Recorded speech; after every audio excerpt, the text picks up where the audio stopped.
ಇವತ್ತು ₹1 ಖರ್ಚು ಮಾಡಲ್ ₹100 ಖರ್ಚು ಮಾಡ್ಕೊಂತ ಅಡ್ಡಾಡಕತ್ತಿ ಇಷ್ಟು ಮಂದಿದಿರಲ್ಲ. ಯಾವರ ಒಬ್ಬ ಹೊಲಕ್ ಹೋಗಿ ಎರಿಹುಳ ಹೊಡ್ಕೊಂಬಂದ್ ಕೊಡ್ರಿ ನೋಡಮ್ಮ.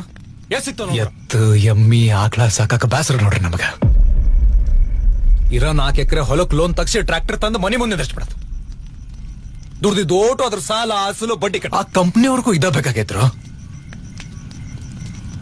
ಈ ಸೂಟು ಬೂಟು ಹಾಕೊಂಬಂದು ಈ ಕಾರ್ಪೊರೇಟ್ ಕಂಪ್ನಿಯವರು ನಮಗ್ ಹೇಳ್ಕೊಡೋದು ಅವಶ್ಯಕತೆ ಐತಾ? ಒಕ್ಕಲ್ತನ ಹಿಂಗ್ ಮಾಡ್ರಿ ಅಂತಂದ ಇದ ಗೊಬ್ಬರ ಹಾಕ್ರಿ, ಇದ ಬೀಜ ಬಿತ್ರಿ, ಇದ ಪುಡಿ ಹೋಗ್ರಿ, ಇದ ಎಣ್ಣೆ ಹಾಕ್ರಿ ಅಂತಂದ ಯಾಕೆ ನಮ್ಗೆ ತಿಳಿದಿಲ್ಲ?